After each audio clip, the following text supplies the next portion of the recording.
Are you struggling for consistency in your sim racing? Does your iRating look like a roller coaster? If so, we have good news for you. The way to get more consistent is to first understand what you're doing differently than the professionals. And VRS is the answer. With our competitive subscription, you will have the telemetry, setups, tutorials, and everything else you need to fully analyze your driving. Our data packs and the ability to compare your driving with the best in the world will show you exactly where to adjust your inputs, change your driving line, and shave seconds off of your lap times. And our powerful and precise Direct Force Pro wheelbase and precision pedals are being used by some of the world's best drivers. All these champions agree that VRS hardware is not just the best on the market, it's also priced well below the competition. So if you're looking to upgrade to direct drive and the best pedals in sim racing, VRS is your answer. If you want to get better, get faster, and make it happen sooner rather than later, you owe it to yourself to find out why so many people are switching to VRS. You'll be so glad that you did. Visit www.virtualracingschool.com and learn why the best use VRS.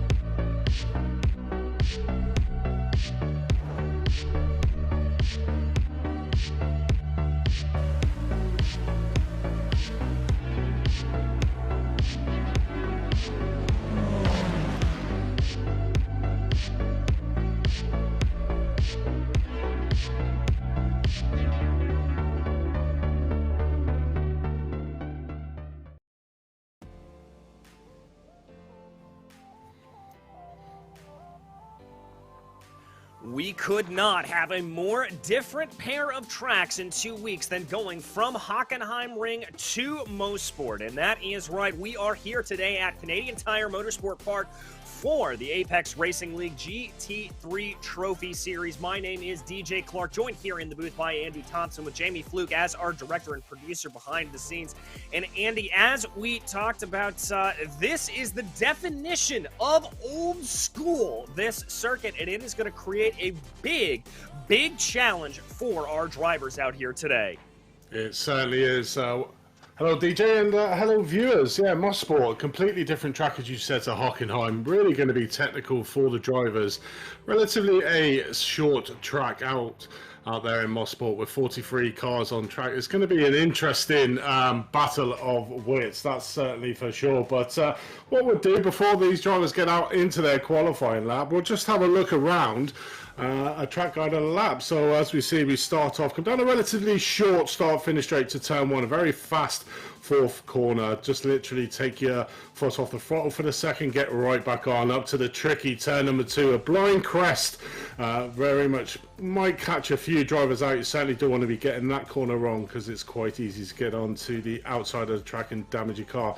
Down to the relatively quick third gear turn number three before the long straight as we come down into turn number four. A downhill before we come into Moss corner.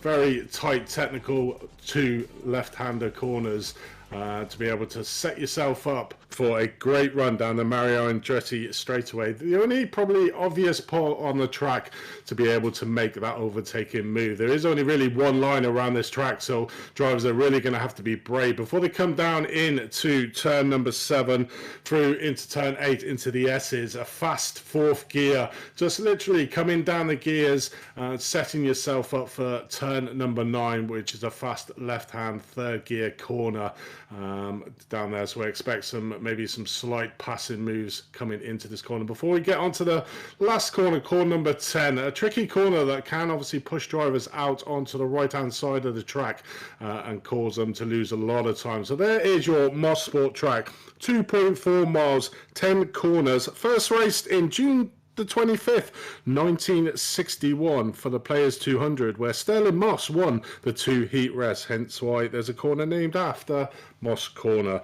Unlike most historic tracks, Mosport track layout has remained mostly unchanged from its original form. So these drivers here today will be driving around pretty much the same track as Sir Sterling Moss did all them years ago in 1961. So I'm expecting a really good race, and it's going to be a war of attrition out there with 43 cars out on track of a small track.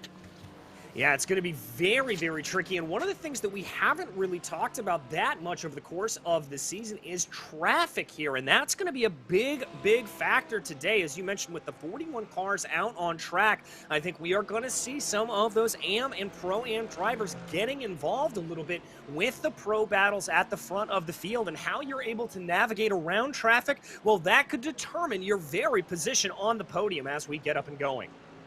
It certainly is. I mean, this track is really difficult to try and make that overtaking move. There's a very distinct line around Mosport, and if you take it off that line, you could lose yourself a lot of time, or even found even worse, DJs, find yourself in a wall. The drivers do have one fast repair, and I think we'll see plenty of cars out here today using that fast repair. Certainly after that tricky turn number 2, I'm expecting to see some fireworks coming down through that corner.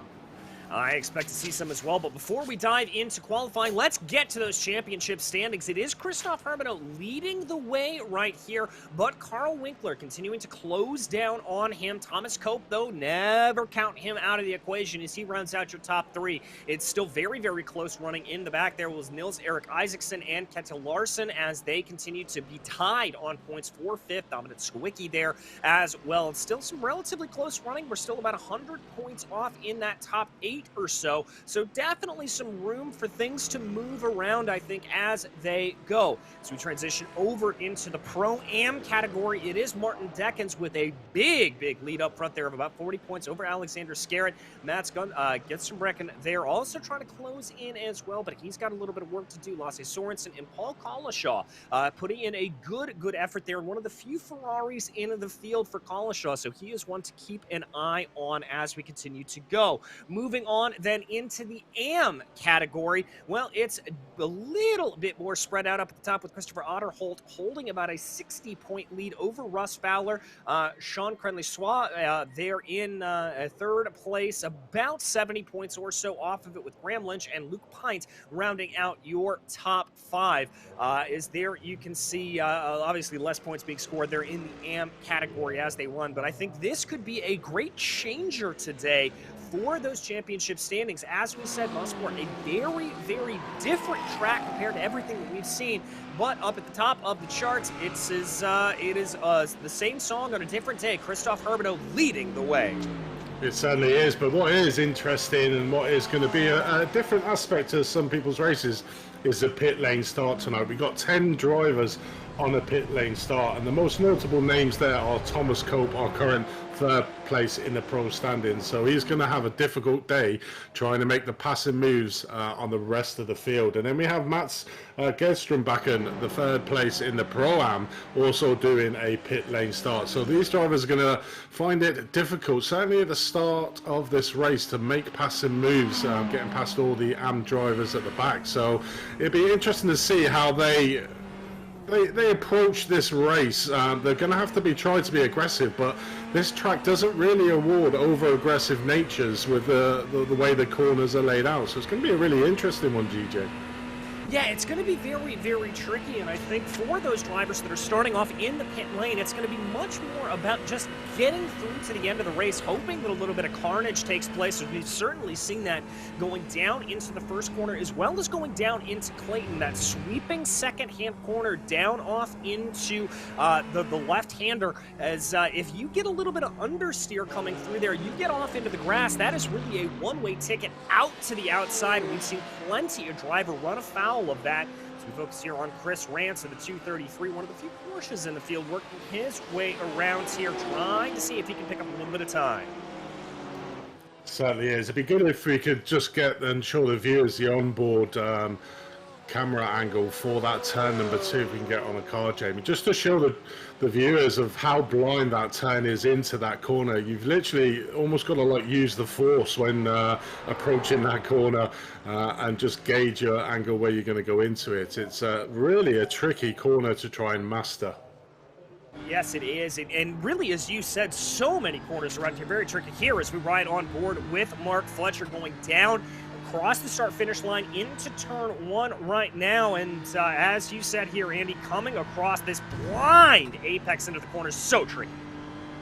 Certainly is. As you see, coming over the top, literally the corner just comes right on you. As you've literally got to get your turning markers spot on for that corner, otherwise you will be pushed out wide. If you hit that corner, the curb on the inside, that throws the car out wide, and that's where you'll find the cars coming off as we come down here into turn number 4, coming down into the Moss corner. The tricky double right-hander corner here. Really got to take it nice and smooth to be able to set yourself up here coming out of the Moss corners to the Andretti straight to try and give you the maximum speed, because to me this is probably the optimal place to make a passing move. But as we've sort of seen in the practice, DJ, the slipstream effect in these cars is not that big, even though this is quite a long straight. Yeah, it's not as massive as you really would expect it to be, and to really send in a pass going down into the S's here, you have to have a massive amount of commitment and bravery, frankly, to make it work, and there's plenty of room to be able to fight back on the way that it goes. That left-right, or that right-left-right sequence there can really set things up to bring you back through and to allow a defending car to be able to put themselves into an optimal position to be able to defend that line. So even getting up alongside there going into the S's does not mean that it's a surefire thing that you've got the move done and dusted. No, it's certainly not. We're coming into the last minute of qualifying here at Mosport, and we have Hermany leading the field out and obviously leading the championship at the moment in the pro standings. In the AM standings, we got Otterholt, the usual suspect in the AM, out in front with Russ Fowler in second place, hotly behind him. In the pro-ams, we got Martin Deckens, who is leading the pro-ams, currently in 8th overall, so a great showing for him, and Alexander Scarrett, who is second place in the pro-am standings at the moment. So pretty much going to form at the moment in the 3 classes, DJ. Yeah, I would have to agree with you. They're going to form as we watch Carl Winkler be able to bring that Audi out and onto the main straightaway. And crucially there in that Pro-Am category, Deccan's not going to have that much breathing room between himself, Scarrett, and Barons there, as there is only Marsani in between the two. So he's going to have to be a little bit careful. That battle could get a little bit crazy. I think the other thing to watch out for, Christoph Otterholt there, as you said, it's not like last time out where he had, what, 20, 30 cars in between himself and the next AM driver. He's going to have Russ Fowler only a car behind him, so we could see a battle up for the top of the AM category. We certainly could, but it's going to be such an interesting race, and it's made even more interesting with some big names starting from the pit lane, so watch for them cars coming through. So we'll keep a track on their progress throughout the race, but it's going to be super tricky out on track. Yes, it is, and qualifying is now over here at Canadian Tire Motorsport Park, and that brings us to the starting grid. As you can see, Christoph Hermanone just leading off where he left off.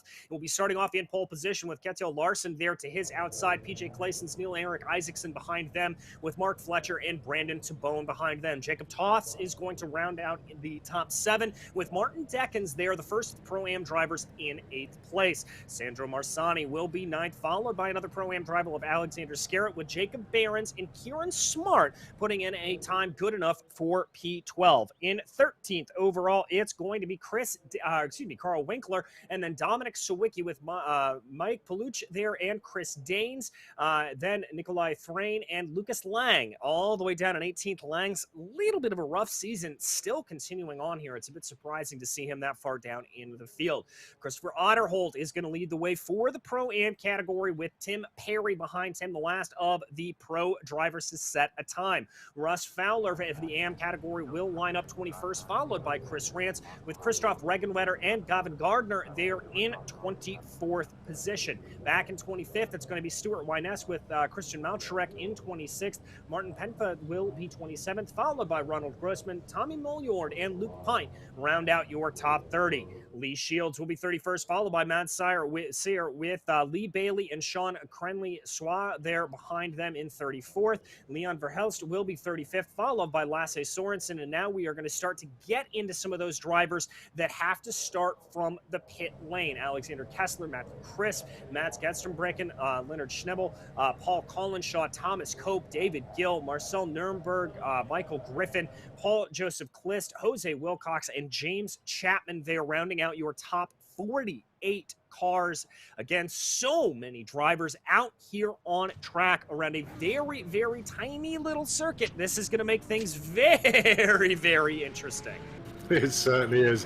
I mean, it's only 2-mile track and to have 48 GT3 cars going around it. The front runners, I mean, that's what's going to come into play, I think, more than ever.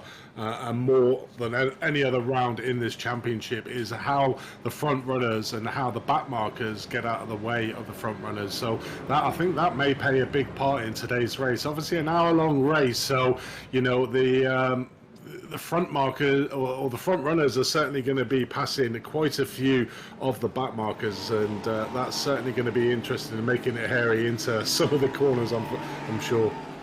Yeah, it certainly is, and it's going to be really all up and down through the field, especially with those 10 drivers starting from pit lane. That's going to put them on a little bit of the back foot there. You can see Mats Gensterbreck there, one of those drivers, and that's going to put them farther down the order. I think for some of the drivers, they're going to have to work their way forward. For some of them, it's just going to put them on a little bit of a disadvantage, and they're going to be caught by some of these faster cars all the quicker. They certainly are. It's going to be interesting to see what Christian Herbenau does to start this race. I mean, if it was me, I'd probably back the field up slightly, let the pace car go off, and then try and make a jump for it through the early parts of the S's, because obviously everyone else behind you will be going super slow. So you could probably get a decent jump if he manages it right and lets the pace car go off a little bit further ahead and then basically goes through the S's. But we'll see what Christopher Herbenau do. He's a very well established driver, so I'm pretty sure that he has his own tactic in mind. Yeah, I'm pretty sure he knows exactly what he wants to do. Again, it's still a little bit different. I'm so used to seeing Christoph in that Lamborghini driving the BMW out here for Delta Sport this season and putting it through a great paces as he runs. We now bring our drivers into the S's on this pace lap. Herbenau just getting ready to leave the field to green. We're going to have to see, Andy, what strategy he decides to use, if he wants to back that field up a little bit, or if he decides to go a little bit early, maybe get a jump there out of White's that final corner. Right now, the pace car pulls down pit lane as we get ready to go racing, looking to the flag stand, and there goes the green. We are racing in Mosport. It's a little bit of a jumbled up start there for the mid-pack as they get their way down to the first corner. Everybody trying to avoid contact. About the first 10 or so look like they get through clean as we wait for the rest of this 48-car field to fly their way down through the corner. A lot of side-by-side action here, and one of the Audis off into the grass. Yeah, one of the Audis off, that's Carl Winkler just getting caught out there by turn number 2. Lucky to keep it out of the wall, but just needs to watch his rejoin. So had a lucky escape there, did Carl. But the rest of the field had a relatively clean start there through turn number 1 and 2. Out front, we've got Christopher Herbenau, but PJ Clasters made a move on Kelsey Larson for that second place position. So Carol Larson, just of the IGE Coating iRacing team, down to 3rd place at the moment. So relatively a smooth start. Michael Pavlich is up 3 places from where he started from, and then obviously you've got all the back markers, all the top pros that are going to have to make their way through the field. And as we can see, that field and that track is heavily congested. Yes, it is. As we jump back here to watch Christoph Regenwetter trying to get a move on Stuart Wyness. By the way, in the Pro-Am category, Martin Deckens not having the start that he would have liked. Jacob Barron's able to get that position for the lead of Pro-Am up and by him. This is Lee Bailey back for the Finding Pace Mercedes team right now back in 30th place. This is a pretty close battle right now with Luke Pine and Shields behind them as they run down across the start-finish line. Yeah, it is. Great start from Urban. He just managed to get a 0.7 of a second gap. So the front two just starting to bridge a little bit over Larson's in third place. But then we can see behind him in the timing tower, all relatively still close out on field. But you can see the different lines there coming through. And that is Paul Collishaw going flying off into the back and hitting the barrier. He will have damage on his car. And unfortunately, we got two other cars going off as well. So unfortunately, there'll be a few visits, I'm pretty sure, to that pit lane. Because if you go off at that corner, hit that barrier, 9 times out of 10, your steering will be damaged, as we see Paul Collishaw going extremely slow. Yeah, virtual parking lot. They are coming out around turn 2, and a lot of drivers finding that problem. We jump back up here. This is Nikolai Thrain trying to get a little bit of move done on Lucas Lang. We focused on Lang not having the best runs here through the field this season. Trying to see what the Pro-Am driver can do. Not able to get that move sent down into the S's. He's going to have to back off and try to wait another day, trying to get a little bit of aggressive there going through whites, but it doesn't quite look like he's got the muscle. No, it certainly does it. Just looking down the rest of the fields in the different categories, Behrens obviously getting that leap over Deckens at the start. Skerrat just behind him in 11th place. In the AM battle, Otterholt losing out a little bit and having Russ Fowler, his main challenger in the championship, right behind him there. We can see in that very nice performance link liveried Mercedes there. So it's certainly Mercedes against BMW there in the amateurs. So good start, and we're going to have some good battles in the different classes out on track today. Yes, we are. A very jumbled up field as they go, riding on board with Russ Fowler right now in that Mercedes AMG GT3 Evo, trying to get a little bit of the grunt here over Otterholt to be able to move his way up forward into the lead of that Pro-Am category. And watch out behind there, they do have Perry coming up behind in that McLaren, one of the pro drivers that has to work his way up through. Now the draft comes into effect here on the long Mario Andretti straightaway. Are waiting to see if any of these drivers are going to be brave enough to be able to send that move down into the S's. Yes, and I'm not being biased at all, but Perry's car is exceptionally good-looking car, that McLaren. It's good to see the McLaren being supported here today. Missed you, Tim, out on track in the last couple of rounds, but great to see you back in the McLaren as we're watching Kessler making a move. I mean, you were saying earlier on that, what's his name now? The German driver, what's his name? It's gone completely out of my head. It's just sort of struggling in that Mercedes. Oh, as we see a car go extremely wide there around turn number 1, getting him right off line. Oh, you can see how there, but if you get it wrong with the line in turn 1, then basically you just compromise the approach into turn number 2. And we saw there, luckily, kept it on track going through that turn 2. And we just had there Kieran Smart. Looks like he's come off the track. Yes, he does some damage to the front of that BMW by the look of it. Potentially he pulls off to the side of Moss, letting lots of drivers on back by the track. Scotland drivers seeming to be in problems. There's another BMW driver right up in front of him having a little bit of problems. They're going to be able to rejoin the track, try to get things back and going. That's going to be Klist and Cranley Schwab that they try to get out ahead of him. Let's go back and check out the replay here for Kieran Smart. Damage already on the front of that BMW. Just before, not sure there what happened to Kieran.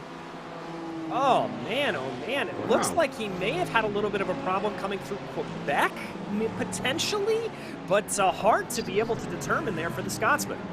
It certainly is. I mean, obviously, he was going extremely slow there from the exit, like you were saying, through Quebec, all the way down through turn 4 and 5, so quite obvious that he may have had a spin around turn number 3 Quebec. I do know, because I have managed to do that myself, so unfortunately there, but we've had quite a few casualties at the moment that have had to go in early on in this hour-long race to use their fast repair, so they're going to be skating on thin ice for the rest of this race, and it just shows how tricky this track is. It's really a rewarding track and really flows nicely, but can bite back at any moment in time. Yeah, it certainly can. It is the definition of old school. Not a lot of paved runoff around here. Virtually no paved runoff. It is, if you get one tire off into the grass, that is the day pretty much done and dusted. As we watch right now your battle for the AM category. Otterholt trying to hold off Fowler there, going through the S's. Doing a good job here. Otterholt's going to be able to hold on to that as Martin Deckens able to get his way up forward, reclaim that position, and now has 2 cars in between himself and Behrens and Frame. that's some gain that he's made in a couple of laps. Obviously getting in front of Lang as Whiskey in 10th place and getting 2 cars between himself and Behrens in 11th. So he's done an exceptional job in what is a notoriously hard track to overtake, to get a little bit of breathing room between himself and Behrens in 2nd place in the Pro-Am category. But obviously that battle for the AM, Otterholt and Fowler is certainly heating up, but Fowler's going to find it difficult to try and make a passing move. As we watch these cars go around on track, that you can very much distinctly already see the one-line approach for the majority of this track to be able to do any sort of passing manoeuvres on, as we see Carl Winkler here trying to recover from his earlier spin on that opening lap in turn number 2.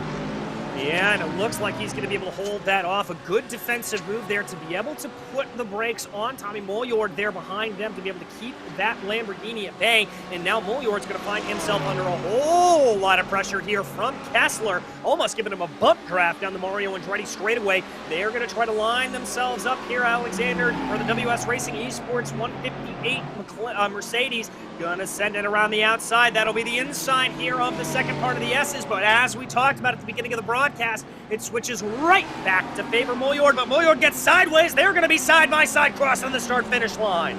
Definitely is, and that gives a perfect illustration with what you were saying earlier on, DJ, coming into that S's. You may have the advantage on one corner, come out. Oh, as we see, Sean Cranley swashed there, taking it. I think that's around turn number 10.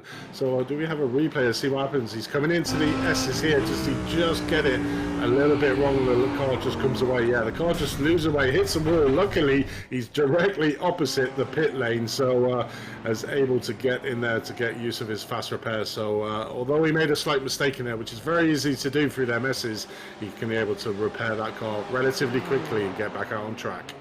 Yeah, and he'll be very thankful to be able to have that fast repair. Meanwhile, up front, Christoph Herbino has been able to break away from the field a little bit here to the tune of about 2.2 seconds, but it is a very, very fierce battle, and indeed a train of cars behind him for the final podium positions. Clayson leading Larson, leading Fletcher, leading Toffs as they work their way now through that first corner, trying to see if any of these 4 drivers have the legs to try to get past each other. It looks like PJ Clayson starting to push ahead a little bit more, starting to build a little bit of a gap at about half a second right now as they run.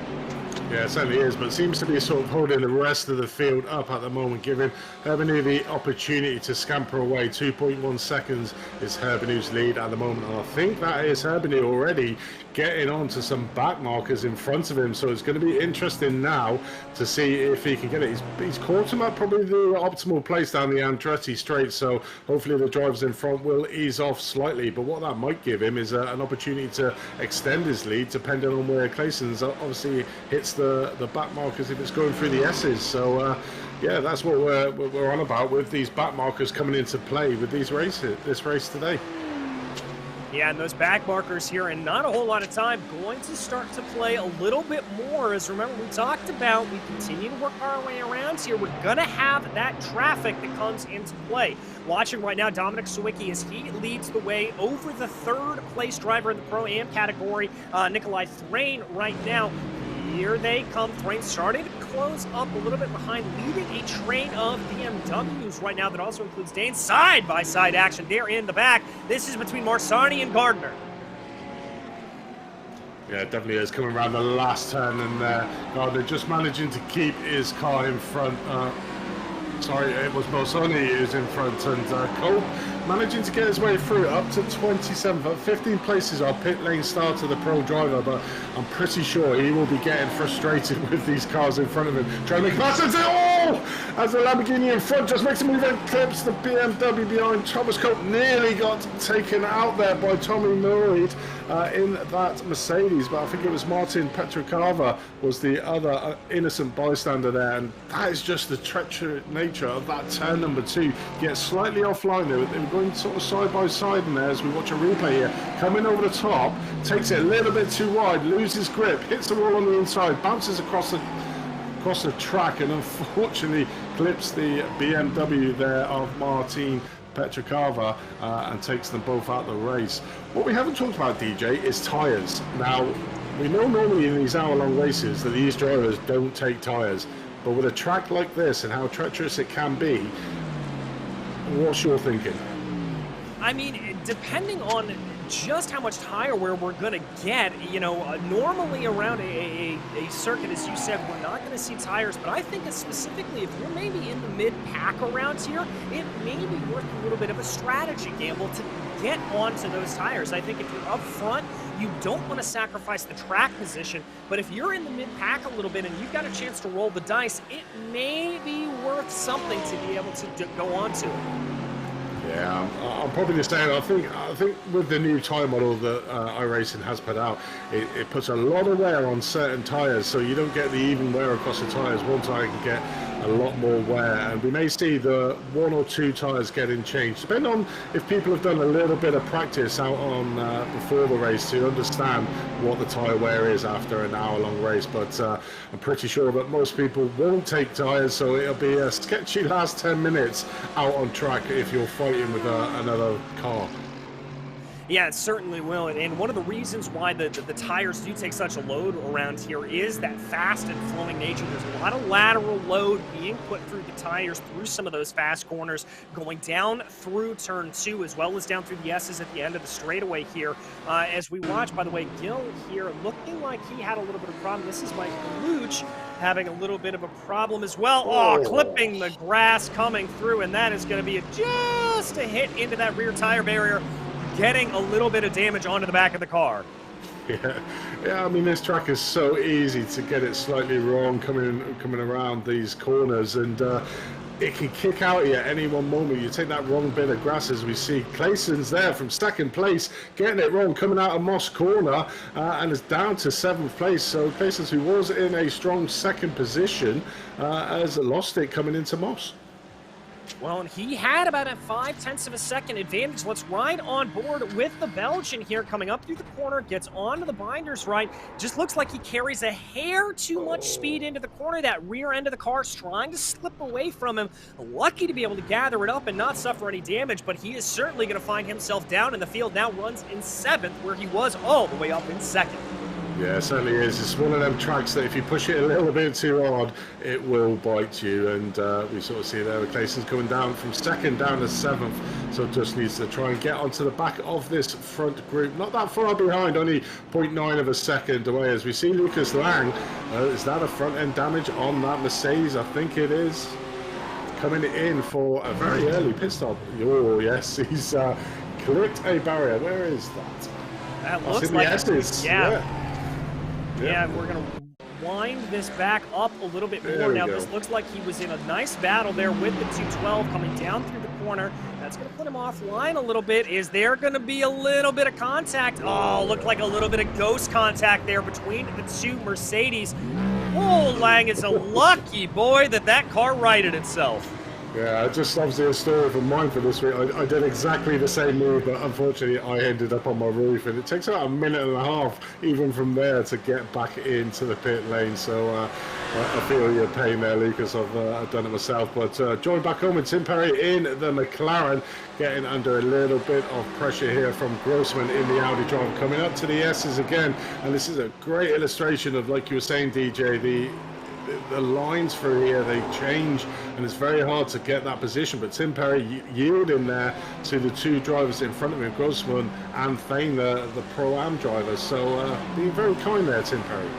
Yeah, being very kind indeed. It looked a little bit like he was maybe backing off through that corner, not wanting to be too aggressive there with that. I wonder if that McLaren, we always talk about it. I know you're a huge fan of it, Andy, but that off-throttle oversteer got to be particularly tricky coming through those S's, and I wonder if that was just a little bit of trying to save his bacon there.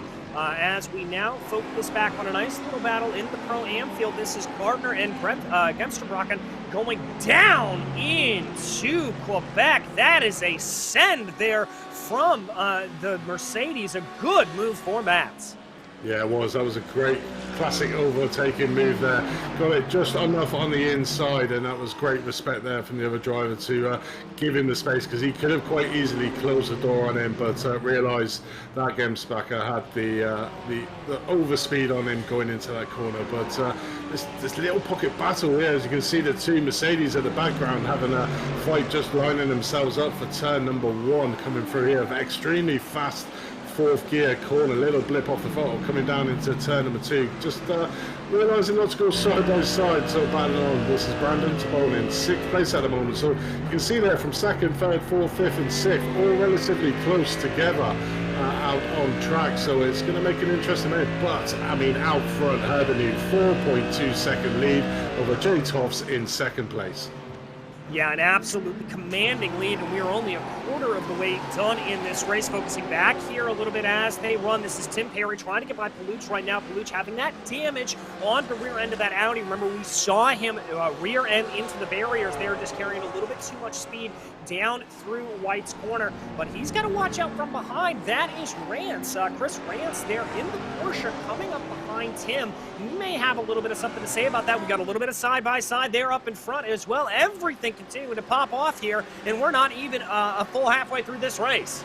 No, Paul Collishaw getting it slightly wrong there again after his earlier incident coming around turn number 2. So he is well down the field at the moment. Is that orange Ferrari just getting out of the way of the front runners. But what is good news is obviously iRacing bringing out the patch for them Porsche, because obviously they really messed up the Porsche coming into this season. So it's good to see that they've realised that. I think that they completely ruined the Porsche and done some sort of changes on the latest update last week that's made it a more competitive car. So we might see the Porsche of Rance making a move up through the field. Yes, we might, and that is one of the things that is really fantastic here about the iRacing service. We always talk about that balance of performance, and they are never, ever done in trying to get it. Wow! Is Otterholt trying to send a big move there around to the outside? That's Danes. Danes with some pretty hefty damage on the front of that BMW, and in the battle of the German marks here, it looks like that that 399 going to be able to hold off for now, but I would watch out for that Mercedes coming down the long. Mario Andretti straight away, and look at the train that is starting to form now behind. Yeah, it definitely is. Otterholt there, obviously leading the AM category. Russ Fowler just trying to make a move around the outside of him, but Otterholt just managing to keep hold of that top spot. But like you said, you can see some slight damage there on the front of that BMW that will be affecting that area around some of these really fast corners. So it may be a good opportunity for Russ to get his first win in the amateurs in Season 4 of the GT Trophy. As we see Russ Fowler going into the pits, very early stop, only 19 minutes on the clock. I can't see he could make it for the rest of the race round here, so I'm not quite sure what's happening there. It'd be interesting to see if he actually takes any tyres, DJ. Yeah, I'm not sure the strategy there either, as normally in this A style that we see, the A format, which is the 60-minute race, we tend to see drivers try to make it to more of that 30-minute mark, as we got a Lamborghini parked off to the side there, with Ronald Grossman now finding himself in a good little battle here with Thrain, as that's going to be the BMW trying to make it around the outside of the Audi, going up the corner, not going to make it work. Otterholt here now starting to get a little bit interested. Your AM leader still, and he has been able to grow a very, very big gap on the rest of the AM field. Lee Bailey, the closest car, all the way down to 27th. Oh, that's Chris Rance having a little bit of a problem through Moss in the Porsche.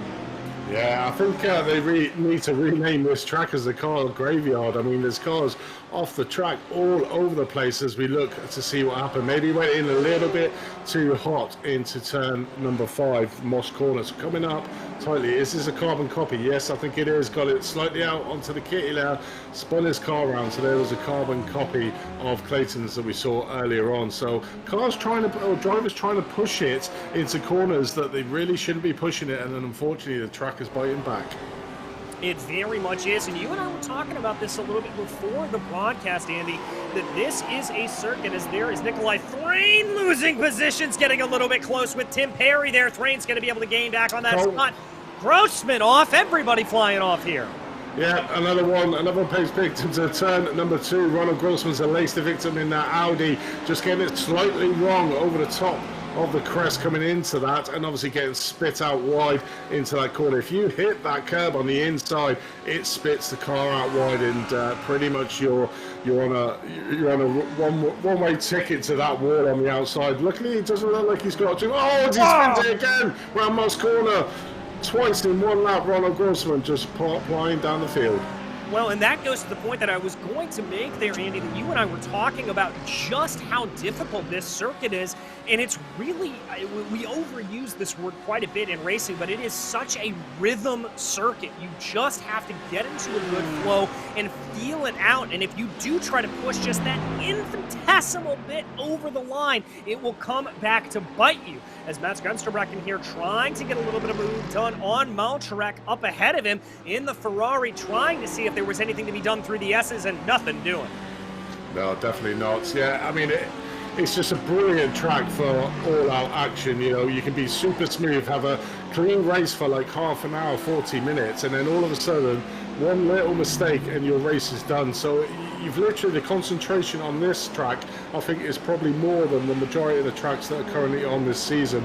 I'm pretty sure the drivers would agree with me. Certainly all them that have had incidents, and probably a quarter of the field at the moment have had incidents on this race so far. And we're only 22 minutes in as we go to another replay. These shields here coming down, where is that? It's coming up to Moss Corner. Is it the same?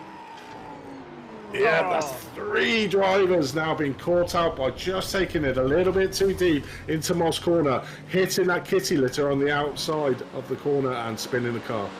And that is the difference in that corner. It is absolutely infinitesimal margins to be able to get it right. And you and I were joking as well a little bit before that I think in my history of sim racing, I've maybe gotten that corner right about 3 times in my entire life. So it is certainly a tricky corner, and I will argue one of the trickiest corners in the entire world. Ooh, we've got a good little battle here. This is Alexander Kessler right in the middle of everything there. Bailey and Grossman, everybody trying to fly at each other. Yeah, I think it was Kessler early on that got me tongue-tied. I was thinking of Lang, obviously the Porsche driver for every other season of GT3, putting his hand to the Mercedes, but it was Kessler that I was looking at earlier on. But Lang said, oh, it's we see Shields going wide again there in turn number 2, managing to save it, but you can sort of see how much time you lose by going offline. We have Sesta behind him in the Lamborghini as well, just literally closed that gap on him just for making that slight little mistake there through turn number 2. Yeah, just that little bit of mistake, it puts you in multiple areas of trouble as, whoa, Shields got a little bit close to seeing what we've seen 3 other drivers do before Horseman. And look at that, here comes Sire trying to come back on him, and that is going to be just enough to put Shields down in the order, not getting the run out of Moss that he would have liked. That's going to put Sire and Crenley Schwa able to get on by him, as now Shields is just going to have to tuck back in line. The AM driver losing 2 positions, looking to make it 3, as that is Schneebel trying to be able to come back by as well. Yeah, so the 3 Lamborghinis in a row here, just battling out, and that was just a classic example, getting that corner wrong at Moss and how much time you actually lose as Shields just moves over slightly, lets the BMW, the faster BMW behind him, free to just keeping his slipstream as we watch a replay here. Yes, and this is Christian Malcherek here trying to get off.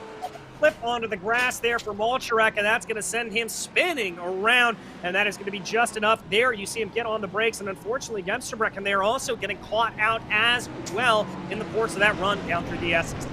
Yeah, that'll be that Mercedes going into the pit lane. He will have steering damage on that car. So easy to get steering damage on this track. Literally the slightest little bit of touch due to the angle of the barriers compared to where you go off. It's that slight little touch that gives you them pesky suspension damage that causes you, like, if you haven't got the fast repair, a 10 minutes trip to the pit lane. And I'm pretty sure that we'll be seeing cars in that pit lane for that 10 minutes because I mean, there's so many cars going off all over the place. I mean, we're looking at the AM leader at the moment, who's normally a very quick driver, very clean, but you can see clearly on the front right of that BMW an incident that has taken place, and a little bit of wall rubbing seems to have taken place.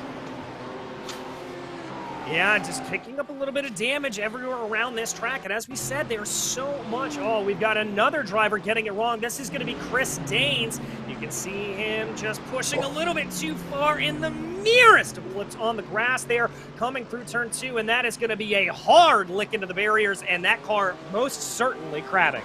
Oh yes, 100% crab in there. So I think that's probably about 7, 8 victims that have been around that turn number 2. Moss is around about 4 at the moment, so 8 to 4 from 2 till 5. So yeah, them corners are certainly seem tricky, as you see there. Chris Dane's out in front, going slightly off-piste, just trying to get that car back to the pits. But I mean, that's what I was sort of saying and alluding to there with DJ, with these tyres, you know, the drivers after 26 minutes are having this type of issues. As we go to another one, and it's Alexander Kessler coming around turn number 1. Does he, oh no, or is it going to be another turn 2 victim here? He very well might be. Looks like he had a little bit of internet problems there as well, and that was just enough to throw him off and spit him out into that outside wall, unfortunately.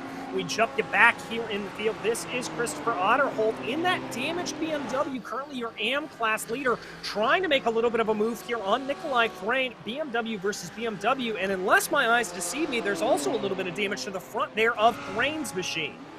Yeah, it definitely is, but be interesting to see how Russ Fowler's getting on. Back down in 38th position, but has done that pit stop at the moment, so sort of battling out at the back end of the field. Probably didn't get the clean track he was hoping for, just trying to get through the rest of the field, which will be hampering his times. Obviously, he was right behind Otterholt for that lead in this race, and pitted extremely early, around about 19 minutes, which on an hour-long race just seemed to be exceptionally early to come in for your one and only stop. So it's going to be interesting to see how that pays off, but at the moment caught up in a lot of back marker traffic, so that will be hampering his laps.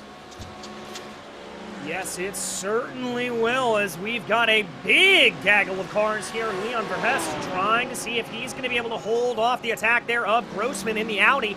Ronald, remember, had that issue a little bit before. As they go, you can see the damage on the front of that 190 and the lapped Lamborghini there, just trying to get out of the way as Grossman tries to regain some of those positions, get his way back forward, and limp that car around here. We're only about 1 minute and 45 seconds away from the halfway point in this race, so drivers need to be able to push as hard as they can here at this point, get to that point. And I think if you're Ronald Grossman, that halfway point can come soon enough to still be able to come down pit lane, get himself a quick repair. Yeah, it definitely is, but obviously you've got to outweigh that pit repair from a later incident where it could wreck your car. So it's gamble, do I take the repair to get my aero back, or do I keep it in reserve just in case I have a big off that if I don't have that fast repair, it will ruin my race. So, you know, it's all these permutations that the drivers will be thinking about, and they may not have to think about it if they haven't unchecked it in their box, so they may be taking it anyway. But a lot of victims here around the track, as we've been seeing by all the replays that we have been getting. And just to bring back up the speed of where we are on track, Christopher Herveny is out in front, 5.1 seconds at the moment over Jay Toffs in second place, with Mark Fletcher just behind him 2 seconds in third place. That is your pro stands at the moment. In your pro-ams, you've got Behrens in 8th place, so leading at the moment. Steckens, he's yo-yoing at the moment. He keeps getting in front, getting 2 places in front, and then all of a sudden Behrens just manages to claw him back, and then you got Thane in 12th place, so 3 places behind the battle for first and second in that pro-am category. In the am category, you got Otterholt, the usual suspect, up in 13th place at the moment. Did have Russ Fowler behind him in second place, but he has already taken his pit stop, so it'll be interesting to see what happens after the reign of pit stops happen. But at the moment we've got Bailey in second place, 9 places behind Otterholt, and then we got El Pint in 23rd. As we go over to you, DJ, for another replay.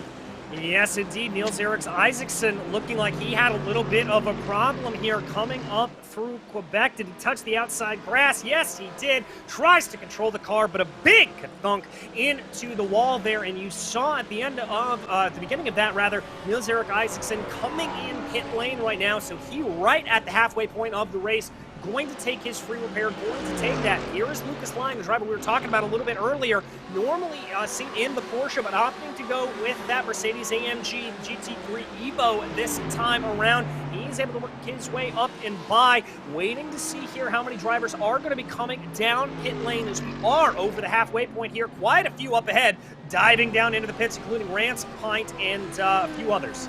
Yeah, it's lucky for Isaacson. That was fortunate. If you're going to have an incident, have it then, but he could have come in for your pit stop anyway, so doesn't lose too much time with having that fast repair. So, you know, only loses time for that spin that he had out on track. So, very fortunate for himself. As we go to another replay, so Paul Joseph Clist here in the Apex Racing team. Overall, getting it slightly wrong. Coming again around Moss. That is the slowest spin I think I've ever seen. I mean, it doesn't matter if you hit that corner fast or hit it slow. If you get on that kitty there, that's going to spin that car around because you pretty much floor it out of Moss to try and get a good run coming down the Mario Andretti straightaway. So a lot of cars spinning at that place as well. So certainly turn number 2 and 5 are the hot spots today, DJ. Yeah, they very, very much are, as we've got some drivers rejoining right now. You see Christopher Otterholt, your leader in the AN category, yet to make his pit stop, continues to work his way around. That's going to be, that is one of the slower lapped Ferraris, the 314, that's going to come out directly ahead of him as he gets around right now as they go. That's going to give a little bit of breathing room, I think, for Otterholt, and he's got a lot of breathing room right now with Bailey a good ways down in the field there. Here's PJ Clayson's running in 5th right now. Remember, this is one of the drivers that was in that train that we saw earlier on for that 2nd and 3rd place position, and now it has really separated out, but it's a two-way battle between himself and Brandon Sabone. Yeah, he was leading that train in P2, but had that slight mistake that we saw coming out of Moss again. So our first victim of this race round Moss, but certainly having a good fight. So we see the 2nd place in the Pro-Am, Deckens coming in for his pit stop. Should be a relatively quick one, but I'm not really seeing a lot of cars taking tyres, so it's going to be interesting in the last 10 minutes of this race to see how them tyres hold up around what has been a war of attrition track with a lot of drivers succumbing to the downfalls of the track. Most certainly, and I think we may see a little bit more favoritism here coming towards the more stable, almost understeering platforms. The Mercedes and the BMW in particular, those cars is known to be a little bit able to lean on just a bit more. The Audi, the Lamborghini tend to be a little bit more twitchy. They tend to have a little bit more rotation, and I think that could give them a little bit of a problem as we get to the farther end of the race with these tires wearing off a little bit. We could see some more bobbles from the drivers in those different platforms. Yeah, definitely, as we watch here, just getting out of the way, Paul Joseph Clist just to let in Carl Winkler through, and the Thane in 9th place. We're having a really good battle at the front at the moment, but very interesting to see these cars. You know, a lot of them have, about half the field at the moment has done their pit stops, but certainly the front, I think 10 cars have not yet 11 cars have not yet pitted, so they're going to be coming up amongst a lot of back markers. But we've got the top Pro-Am at the moment who was in first place, Jacob Behrens, in the pits. Yes, indeed. That is the IGL Coatings E-Racing #1 team driver in pit lane right now. Martin Deckens, now the Flemish Sim Sports 5 Recaro coming through the final corner. Looks like he is going to keep on going around right there, waiting to see how all of this is going to play itself out. Remember, Deckens has already pitted, so this is really a battle to see where he's going to find himself out. Looks like he's going to be able to come out in 3rd overall. Jacob Behrens right now, another one of those drivers who we await he hasn't made his pit stop already, so we're starting to get a little bit of an idea of how this Pro-Am field is really going to shake itself out now the pit stops are starting to end. Yeah, certainly as Behrens looked like he got a bit of advantage over the pit stops. Deckens obviously pitted 2 laps before, and Behrens really able to push on in them 2 laps, as we can see there. A little bit of a daylight between himself and Deckens now in 2nd. But we see the top drivers. We've got Herbenu, Clayson, Fletcher, Tabone, Toffs, Paulich, all in the pit lane coming in for their pit stops. But so Italy has stayed out there, so he is the only one really at the top of the field that has not pitted yet, and managing to save a little bit of fuel to go that couple of extra laps longer. Yeah, able to save a little bit, and there's not a whole lot of room for what we traditionally think of fuel saving around here, tucking up behind in the draft, lifting off a little bit, but there's plenty of room to back everything up.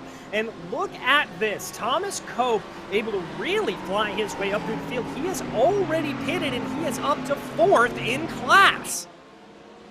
I mean, he's just managed to side through a lot of field. I'm not sure if he's taking his pit stop for his fuel. I'm not sure what lap it was No, I think he still needs to pit, does Thomas Cook. But, I mean, even so, coming from the back of the field all the way up to fourth, it is an amazing recovery drive from that pit lane start that Thomas Cook did have. So I do believe that he does need to come in to get some fuel, but we'll be able to save that couple of extra laps due to starting a little bit later than the rest of the field and not having that outlap.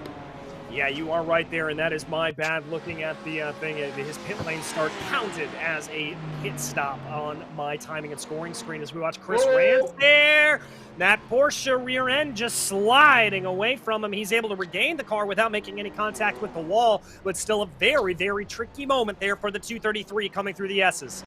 It certainly is. A lot of the tyres now starting to give up the ghost. I think on a 45-minute race, you can certainly feel the tyres getting a little bit looser in the normal VRS iRacing series. So it's certainly going to be an interesting last quarter of this race with a lot of the drivers not really taking tyres. So the drivers just need to be aware of that and maybe back off a little bit from where they were at the start of the race. And that's where they need to really think about their strategy going forward. As Thomas Cook there, as we can see, he was in fourth place, now just going down the field, so it's probably going to be out in just in front of Otterholt in P17.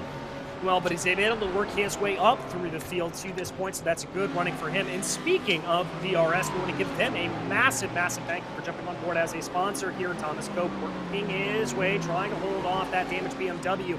With VRS, you can improve your on-track performance with over 50-plus data packs for road and oval racing, setups, track guides, and data analysis software, as well as one-on-one coaching. So massive thank you to them for being a sponsor for this series, as well as SDK Gaming.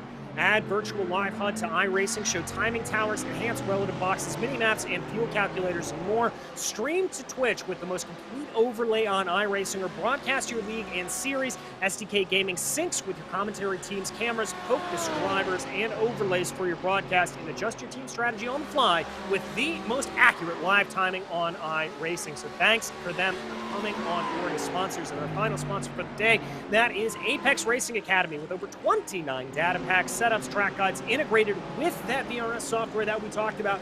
And there are also weekly group coaching sessions, plus much, much more to be able to have for that. So massive thank you to VRS, SDK, and Apex Racing Academy for coming on board as our sponsors for this season. Yeah, as we're watching on screen, Dominic Zawicki getting under all sorts of pressure from the Pro-Am driver Behrens, who's currently leading that in front. I mean, one thing I have noticed about this season is that the gap between the Pro and the Pro-Ams is very small, and we often see this where a lot of the Pro-Ams are really mixing it up this season with the Pros, which is all down to their, expert driving on track. And the iRacing gap is getting very much closer in this series as we watch Behrens making a move around the outside. As we saw I think that was Clist gone off there in the Essence in front of the stranded Mercedes outside. But Behrens managing to make the move there on Zawicki going through the S's. Yeah, able to get the good move through the S's. We've seen a lot of drivers try to get that move done over the course of this race and not able to make it work, but Behrens able to make it go. Now it's going to be Niels-Erik Isaacson that's going to try to open up and try to close in on the back here of dominant Zawicki. Mercedes versus BMW, and it looks like Isaacson's starting to close that gap. Yeah, certainly a Mercedes sandwich there with a BMW filling the two teammates on either side of him. So I wonder if we'll see some team tactics there from Behrens to just try and slow up Zawicki to get Isaacson the opportunity to pass. As we see again, another replay here. Carl Winkler again, it looks like coming around turn number 1 here. Let's see what hit the grass on the outside. Yeah, it gets extremely wide through turn 1, just clips that curb on the inside, which pushes the car out, but just managing to save it. So just a little bit of a scary moment there. Just a little bit of a scary moment, but able to hold it together here as drivers, as we said, continuing to try to just get themselves into that rhythm and keep that rhythm going. We focus here on PJ Clayson's trying to close back on that battle that we focused on a little bit before with Zawicki and Isaacson. It looks like Isaacson may be a little bit closer back, although I think PJ Clayson's here as we watch the BMW driver having a little bit of a moment and a good move there coming up through Moss. Oh, is he going to catch the outside? Oh! Oh, I nearly kept it. That was almost... I mean, he went into that corner like a freight train. I thought, wow, he's just going to scoot off. Nearly managed to save it, but unfortunately that's 2 from 2 from Clayson's at that corner.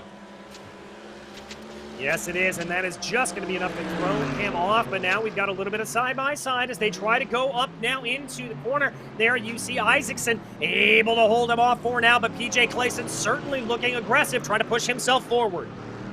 Yeah, it certainly is. He's had a little bit of a fall from Clayson's will start. Did have this race in second place, started in third, managed to get that second place on the first lap. Had an incident in Moss Corner to put him down to 7th, and then we just saw him again having another incident around Moss Corner that's put him down to 8th at the moment. But extremely fast driver, and now putting eyes on a lot of pressure through the S's around the outside. We'll have the inside, so should get the move done relatively easy. And Isaacson just giving him that little bit of space, knowing full well that Clayson's is a faster driver out on track, but not giving it all though. Oh, flashing lights. Wow, that got a little bit hairy. Isaacson pushing like the Dickens there and getting a little bit sideways and a little bit squirrely coming off of that final corner. I believe that's Collishaw that's going to be able to come out there in that orange Ferrari directly behind them as we tick closer and closer to the 3/4 minute left to go in this race. So there's, that's second place. Tops is an instant, and obviously the Mercedes beyond done an excellent avoiding maneuver there to not get into that. That was Behrens, I think. Was that Behrens in the Mercedes? No, that was Lawson's. Lawson's in front, just managing to avoid Toffs, who did have a bit of a gap and has now lost all of that gap, is down to 3rd place. So certainly battle on for that 2nd spot on the podium.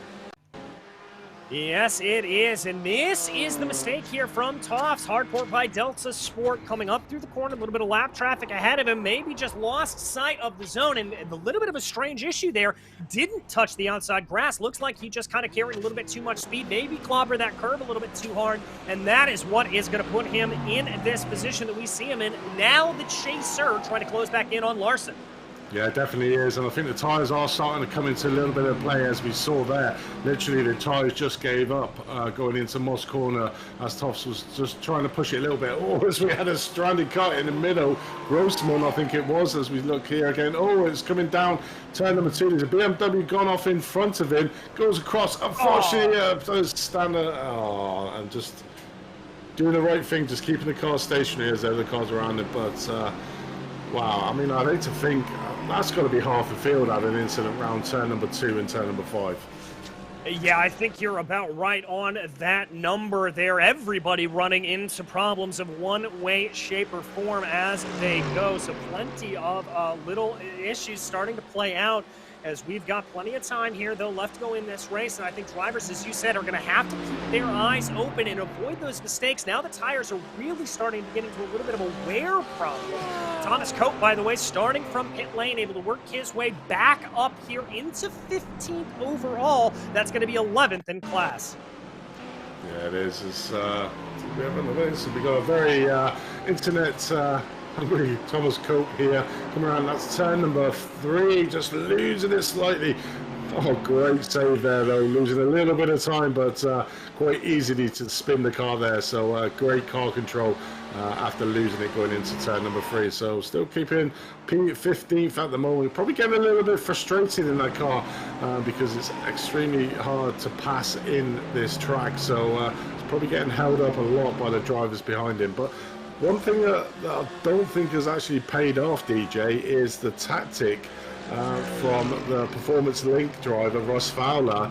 Finds himself down in P4 in class after that extremely early pit stop. So he may have even had an incident out on track that's put paid to him. You can see a little bit of damage there on the front left of that Mercedes. So that early stop for Russ Fowler certainly hasn't paid off. No, it hasn't, and as we've said multiple times over the course of this race, the traffic playing such a big part of it, and I think Fowler just found himself in some bad traffic.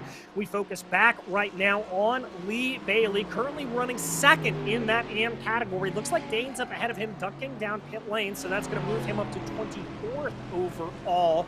But Bailey doing a good job here to just keep on keeping on. He's got a lot of positions between himself and Otterholt, again the leader in the AM category, who has just been absolutely running away with this race, but he'll be able to collect a good run here. This is Luke Pint back down, the third place driver in the AM category. As we've kind of seen a few times here, Andy, this AM category really spreading itself out over the course of the field.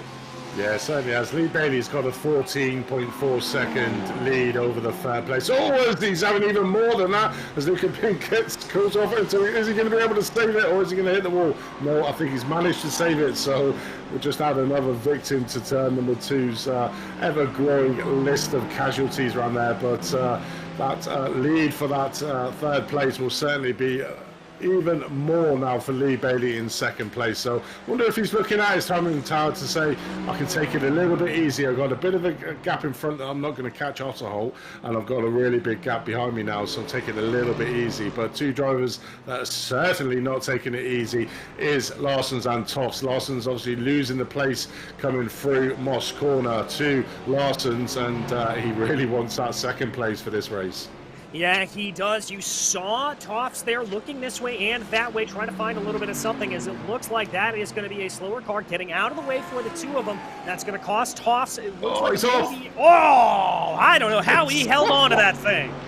Oh, the BMW that gave Toffs a room coming around turn number two. I just saw him flying in the back of the broadcast, so I'm pretty sure that he would have hit that wall, the speed he was going across the back of the screen there.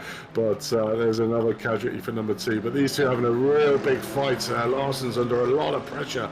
But like we were saying, this slipstream down here, you would have thought it'd be quite strong in this class, but it clearly is not. And we'll see this by Toffs not being able to get a passing move done coming into the S's on Larson's.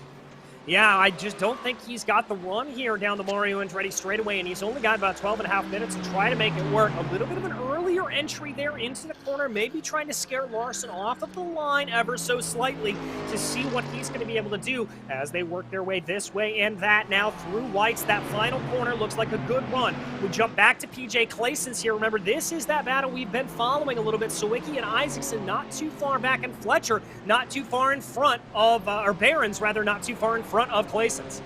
I mean, Barons has had an absolutely storming race, you know, up there in P5 overall, not only first in the Pro-Ams, but, you know, ahead of the majority of the pro field. So having an excellent race is Jacob Barons. So, you know, I normally see him in the Skip Barber races that we had here on Apex Racing, but has transitioned to the GT3 in the Mercedes exceptionally well, and certainly this track seems to suit the driver there in the Mercedes, doing an excellent job. And here is Lucas Lang. Remember, we've talked a lot about that switch for him, and it looks like he's had a bit of a problem here, getting a little bit squirrely coming off of the final corner, just dipping a tire off into the grass. Now let's watch here as he comes to the first corner, a little bit off the apex. You normally want to clip that, and that Mercedes just understeering off into the grass. Very lucky that he was able to catch that, and that's going to allow for Winkler to be able to get right up on by Lucas Lang. Yeah, pushing it super hard there, Lucas Lang, as you heard on board with him. He didn't actually lift through turn number one, which is the normal route to get your car turned into the inside track, and didn't do that and paid the price on the exit. But we're having a look here. Looks like a replay for this battle for second place, as Toff just looking all over the back of Larson's, coming up the Andretti straight into the S. No, they both having an absolutely massive incident, and Toff's hits off, and they're both off. Hopefully they are still able to go, but that will put pay to any racing between the two cars fighting over second place. And it looks at the moment that Toffs has managed to keep his car going and secure that second place, but it almost looked like Larson sort of closed the door there on Toffs coming up the Andretti straight. Yeah, I have to agree with you there. I think Larson moved a little bit in response as Toffs was up to the inside and definitely causing that damage there. We'll have to see what the stewards say about that post-race. But right now, crucially, both of these drivers are damaged here as they run. They are indeed, but they've got a 3-second cushion as Larson over Fletcher. It depends how much damage that Mercedes has behind, but Toffs, as he comes into the pit, so obviously feeling that there's too much damage on that car, he obviously clearly got his fast repair, but that is an extremely late stage of the race, 10 minutes left in this race to go, to come in to get your fast repair, so he's going to find himself probably round about P3 15th, I think, out on track when he comes out. Quickly, that shows the fastness of them quick repairs. So comes out probably in P10.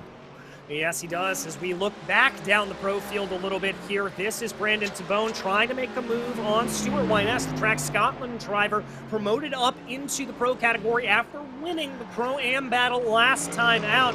But Tabone trying to see if he is going to be able to wrestle that position away from the BMW driver in the final few minutes here, as we only have 9 minutes left to go in this race.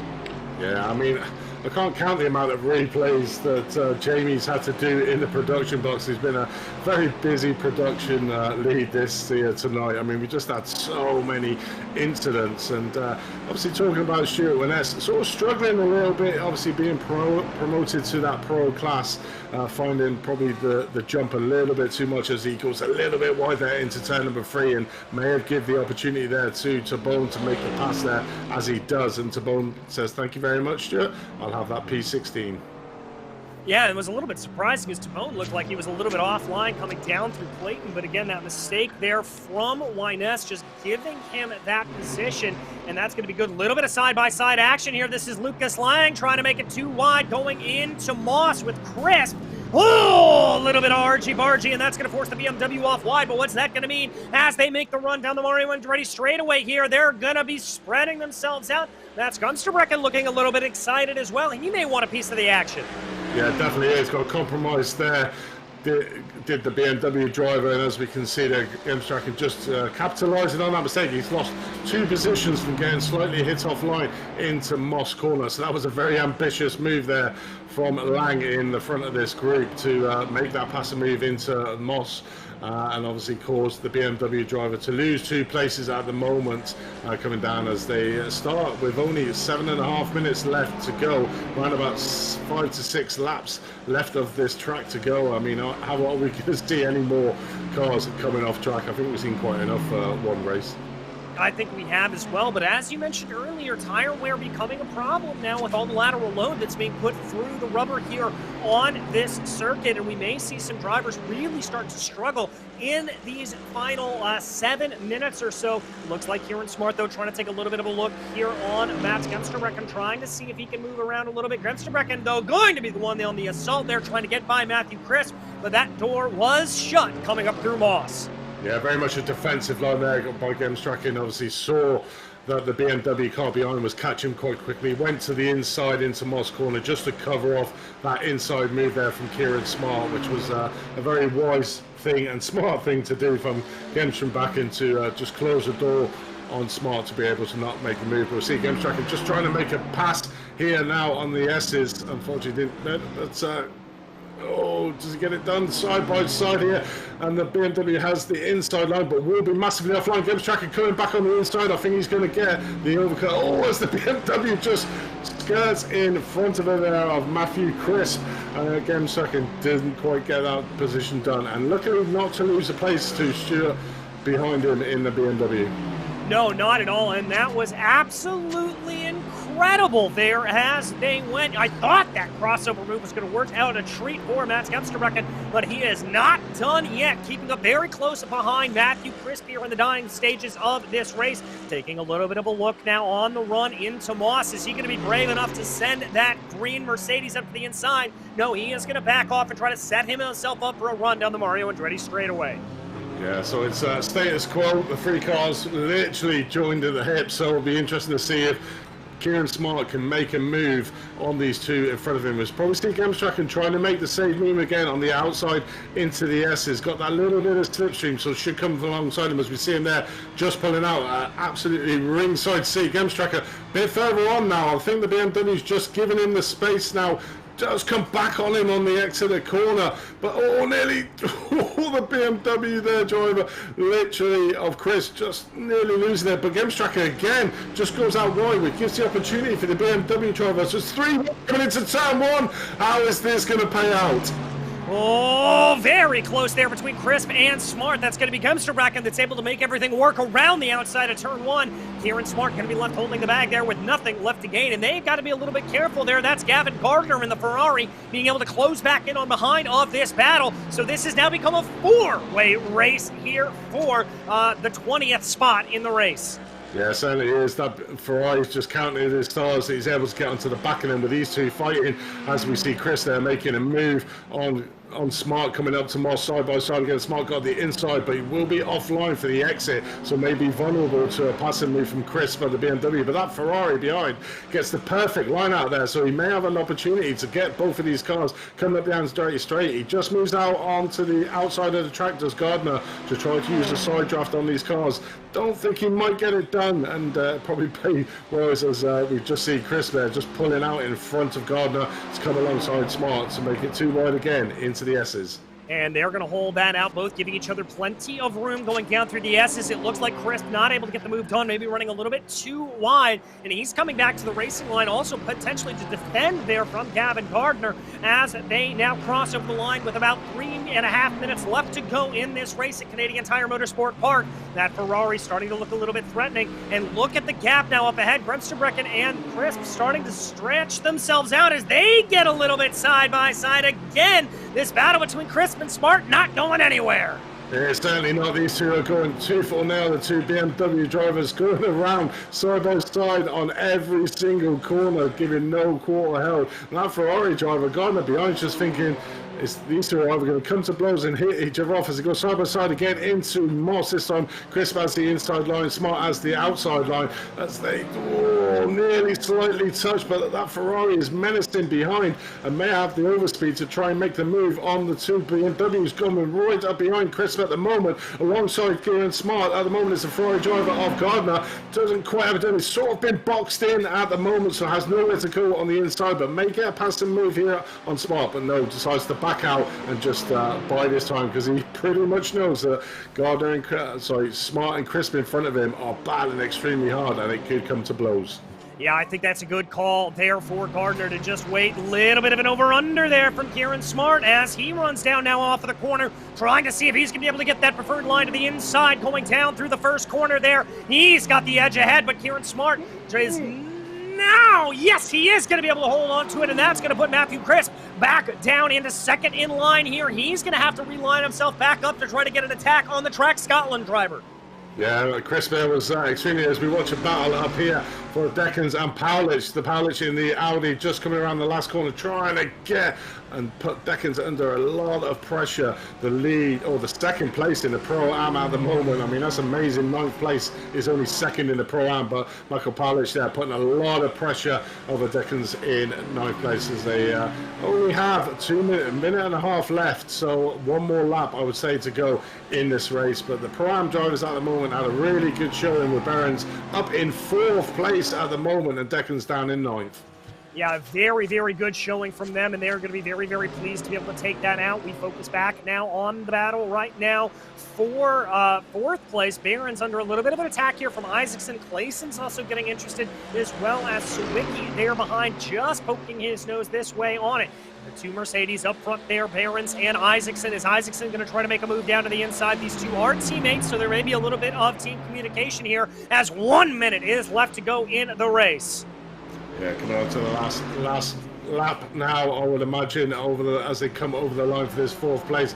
Two teammates out in front, Behrens and Isaacson of IGP Coating. So Isaacson will be rear corner for Behrens because I'm pretty sure they'll be quite happy for the Pro-Am driver to get his first 4th place finish overall and some excellent points to try and close that gap on the championship leader Deckens, who's currently 5 places behind him. So this will be a good points haul if Behrens can keep it there in 4th place, but it's got an ideal partner behind him to keep that position at the moment. Clayson's there, as we can see, in 6th place, just trying to look as if he can make a passing move on these two Mercedes out in front after an excellent race. It's just been marvelled by that Moss corner, the 2 spins we saw earlier on, but Christopher Herbeneau just managed, nope, they've just got the white flag now, I believe. Yes, so this is the last lap. Herbeneau, I mean, what a commanding drive, 23 seconds ahead of the field. He's destroyed the field. He really and truly has, and I think part of that is with not having his sparring partner of Thomas Cope to be able to come up and challenge him that much. Winkler, who's second in the points, also well down the order. It just has been all of Christoph Herbeneau's day here. This is Nikolai Thrain, by the way, who currently runs in 3rd place in that Pro-Am category. Remember, we talked about a good day for them. Deckens, though, under a little bit of an assault here from Paluch. As we said, this was one of the battles we were keeping our eye on. The Audi driver trying to send it down to the inside, but that's going to be the inside here for Deckens as they go through the final corner and take the white flag.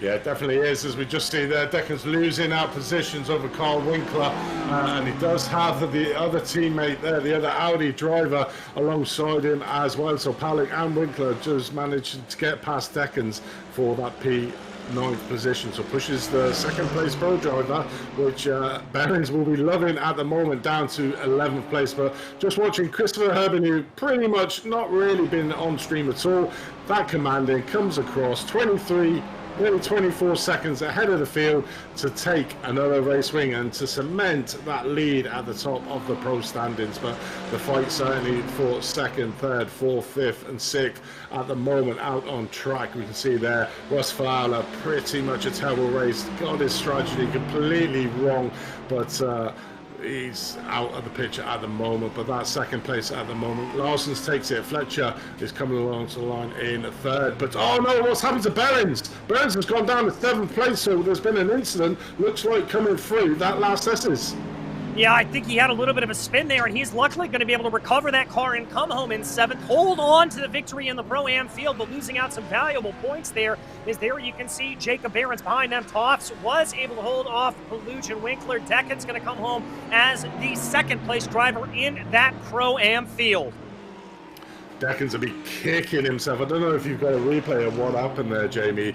It's with Deckens. He had a secure 4th place there, and literally looked like he's thrown it away on the S's. So from 4th down to 7th, just lost probably around about 6 points on that championship with Deckens in that Pro-Am category. So he'll be kicking himself. But I mean, he shouldn't be too disheartened. To be 7th overall in a field as strong as this is exceptional.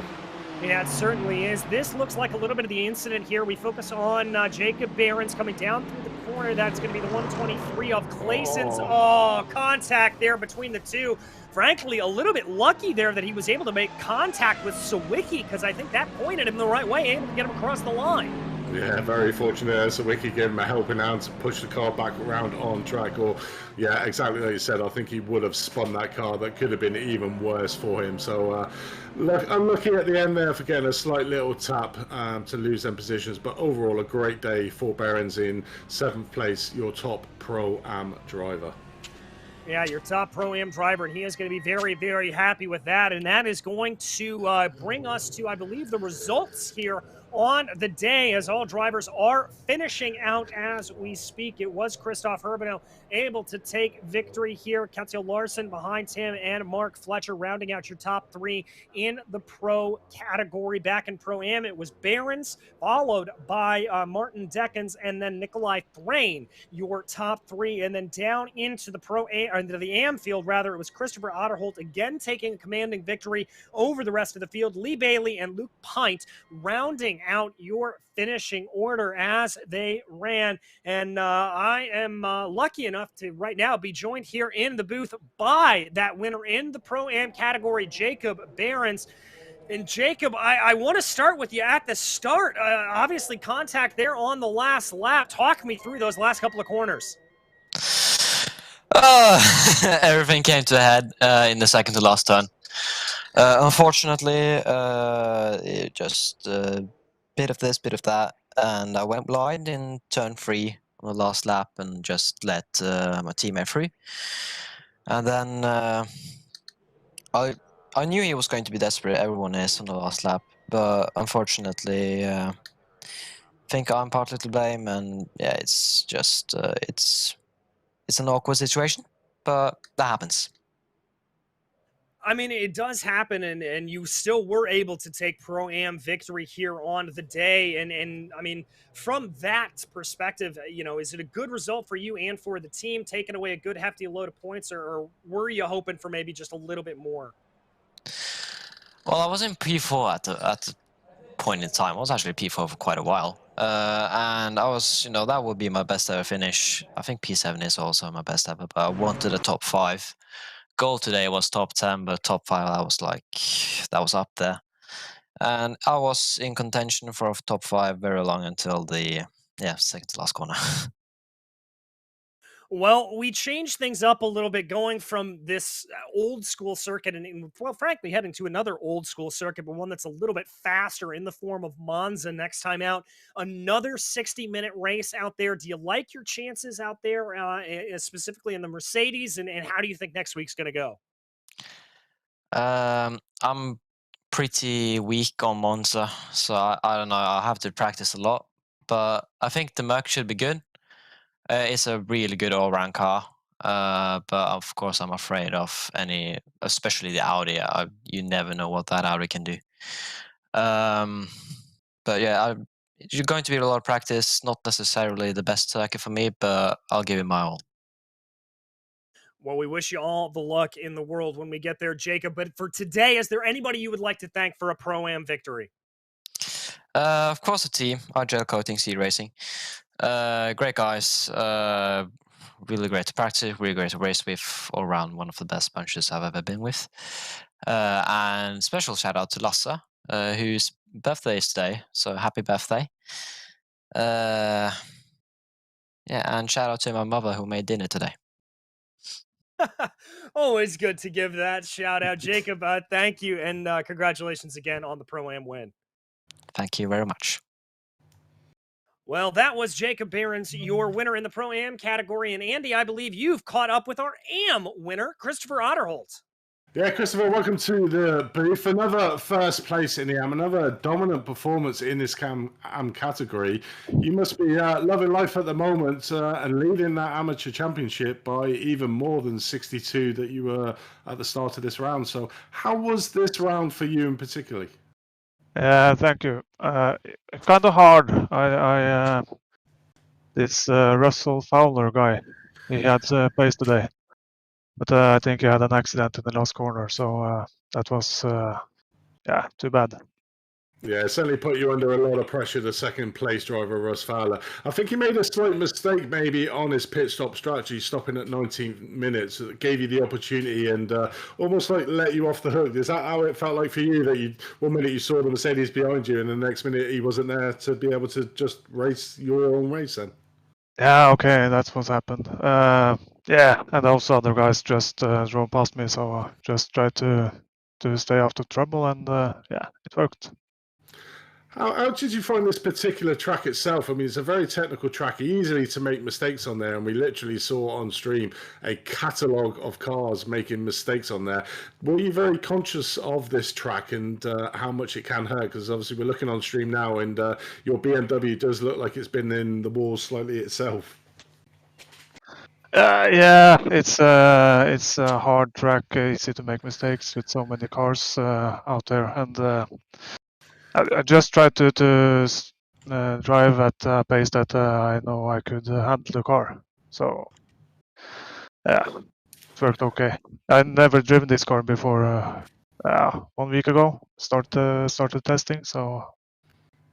Well, you're not doing too bad. Obviously, well ahead of the position. 10 places ahead of second place overall in this race. And I think last race was pretty much the same in Hockenheim. I mean, you've got to be hopeful now that it's down to you to lose this AM championship. Yeah, I'm going to lose a couple of races now because of work and vacation. So I just hope it's enough to when I get back to racing. Well, you do have 2 drop rounds, so hopefully you won't drop too many. But another great showing for you today and Scarlet Racing. Is there anyone you'd like to give a shout out before we let you go? Yeah, I have to thank the RGL Coatings team for letting me race and train with them in a day-to-day basis. I've learned so much from them, so they deserve a big thank you. That's always good that each other teams within the championship helps each other out. So good luck in Monza next week if you are around, and obviously securing that even bigger points haul for yourself in the AM Championship. Thank you, Christopher. So there was Christopher, our AM winner, and literally running away with the AM Championship at the moment, DJ. We do have a couple of more, but it might be interesting to hear from Cope to see how he found it coming from the back of the field. Well, Andy, you read my mind, and we meet up right now with Thomas Cope, obviously starting from the pit lane out here, Thomas, and having to do a lot of work on a track that was very, very difficult to overtake on.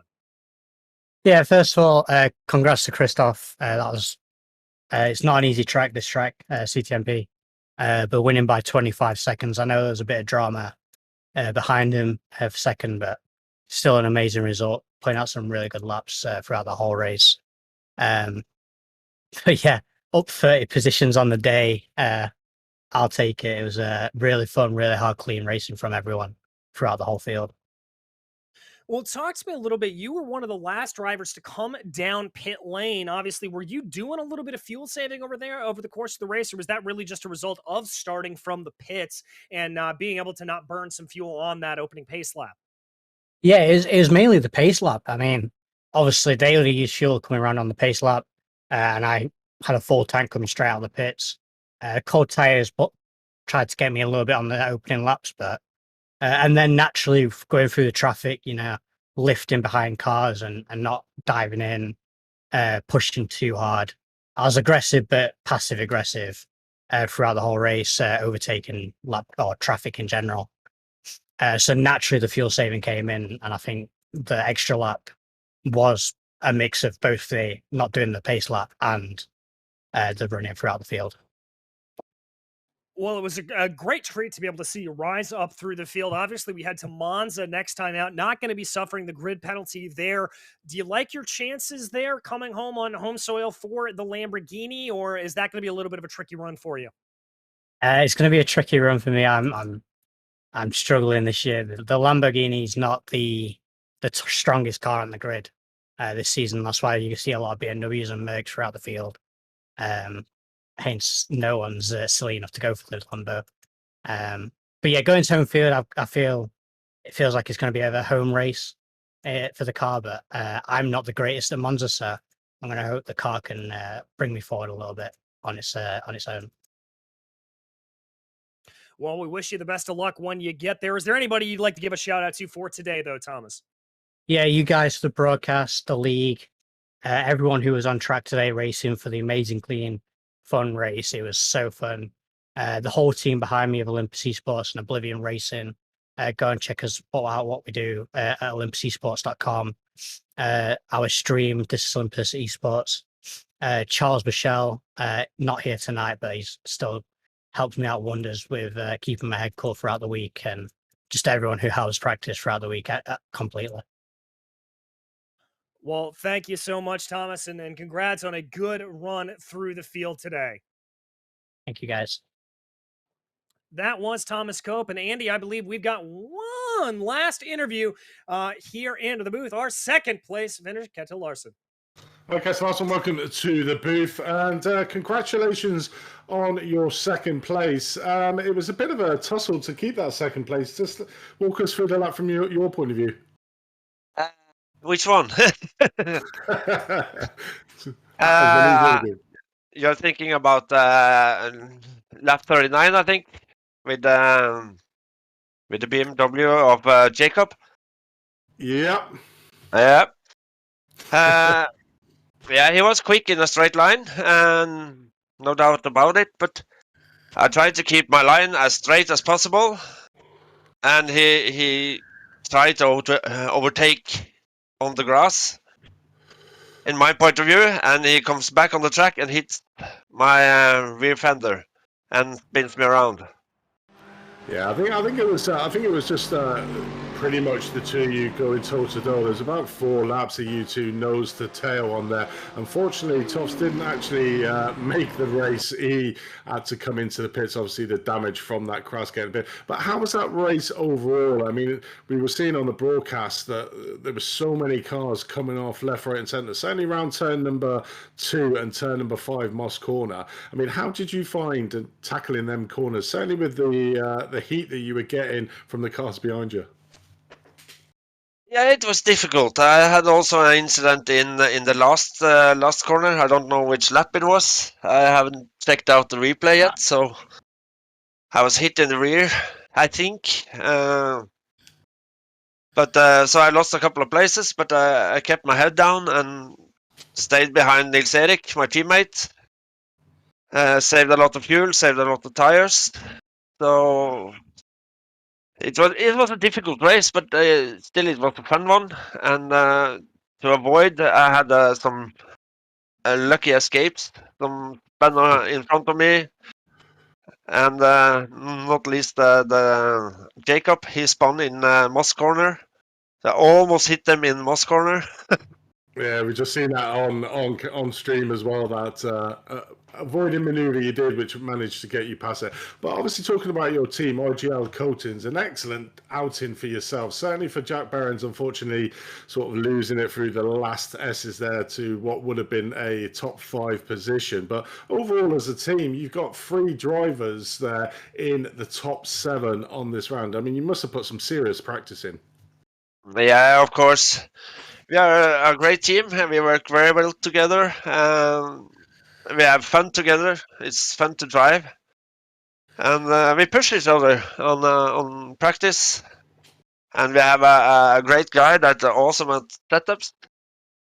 So it's a complete team, I think. So, and when you do the practice time, you get the result.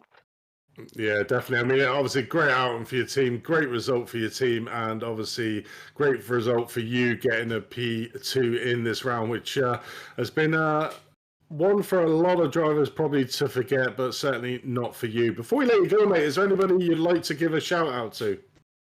Yeah, of course, my team, you guys that make an awesome broadcast, my family let me do this, give me the time in the sim rig. So, thank you, guys.